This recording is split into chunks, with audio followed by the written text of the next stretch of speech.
Here we go. We got grass coming out, old grass coming out. We haven't started on this side yet.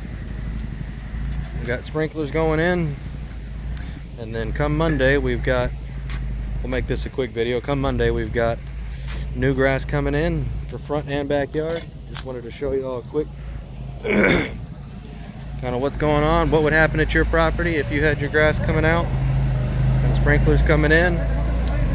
Got the flags here for the trenches where the heads are going to go. Excuse the noise.